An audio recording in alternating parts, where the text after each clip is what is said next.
Hey, what is up everyone? Welcome to the new game gym season, and today we're starting the season off right with a question that I get a lot. What is defaulting? This is a term that is used in many ranked games and is critical in team play. Today I want to talk about the basic levels of defaulting. There are many advanced level topics around the idea of defaulting, so setting a foundation is very important. Now, if you've heard what a default is, I want you to write down your own definition of what a default is for our warm-up. We're going to compare it to your new definition after today's video. If you've not heard of a default at all, then think about how you would lead a team to get as much information in a round as possible. Think about how you would do this for a couple of minutes, write it down, and we'll see what you think a default is at the end of the video. Now, what is defaulting? Defaulting on attack is a strategy used by teams to obtain certain goals such as map control, information gathering, burning utility from the enemy, and setting up executes. Defaulting slows the round down compared to simply just rushing and executing on site. The idea is to set up players around the map instead of having all 5 players on one part of the map. Okay, I'm going to go over the VOD of Fnatic vs EG and Masters Tokyo. EG is doing a default here, a 1-3-1 default. Defaults are usually split into like 2-1-2 defaults, 1-3-1 defaults. That number means how you split up the players. 1-3-1 meaning 1 player on one side, 3 players on one side, and 1 player on the other side. Now, 1-3-1 usually means mid control. The goal here is to get mid control, cut off utility like trips, alarm bots, etc., or try to get a pick. Most players in ranked, or most defaults you guys will be doing, are just defaulting to get a pick. And now in this VOD right here, I'm going to show you how they're going to do this. Now before I get into the mid default, I'm going to get into what the players on each side are actually doing. You might be thinking like, well, they're doing nothing. All the people mid are doing the hard work. They're actually getting info. Usually players, when they hear, guys, there's 3 mid, or guys, it's 3B, they'll be pushing the flank on the other side of the map. These players will be holding that area down, or at the beginning of the round, if they hear that this is a rush towards one side of the map, they can run away and tell the team, guys, they're rushing towards A, we need a hit B.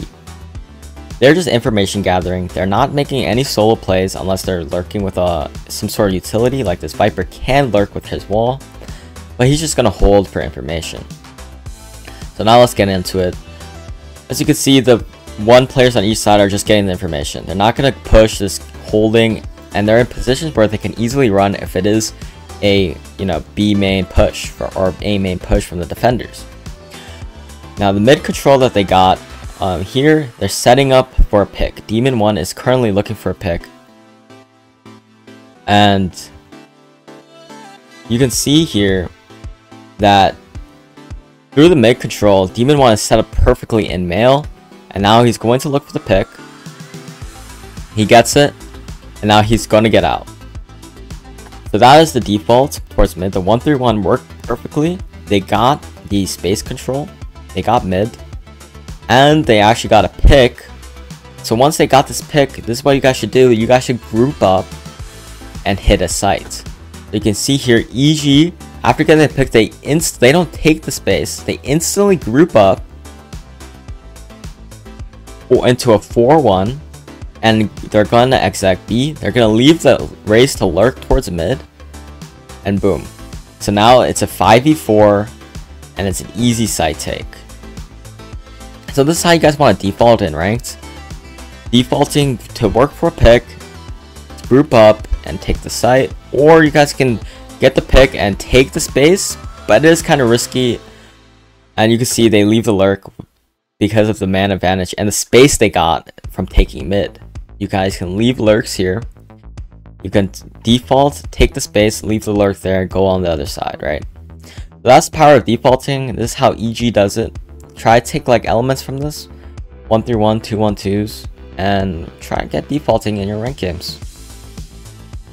So to touch on why we default, It's important because rushing sites every round is very one-dimensional, and teams can simply stack the site and crush your executes. Defaulting will help teams slow down the round and get information of the opposing team. Remember, information is king. Through default, you can see if there's a sentinel set up on the site, or if there's a stack on one side of the map. Defaulting will give you information and map control, and if done correctly, those two assets will help you win the round. As I mentioned earlier, defaulting can also burn utility of the opposing team and help you in the post plan. Alright, great pressure through default, and it will definitely burn, darts, smokes, flashes, dogs. Burning this utility will help you in the side take and in the post plans. Now for our scrim with purpose, I want you to write down your new and improved definition of defaulting and compare it with your warm-up. Now that you have done this, let's try it out in our unrated or ranked game. While on attack, call for the team to do a default, and play around the map, get map control, a pick, ult orbs, destroy utility, or burn the enemy's utility. Make sure there's a goal in mind when you guys are defaulting. Say, let's default 1-3-1 or 2-1-2, and let's look for a pick. Make sure your team is in sync so the defaults will go out as planned. I hope you learned a lot about defaulting.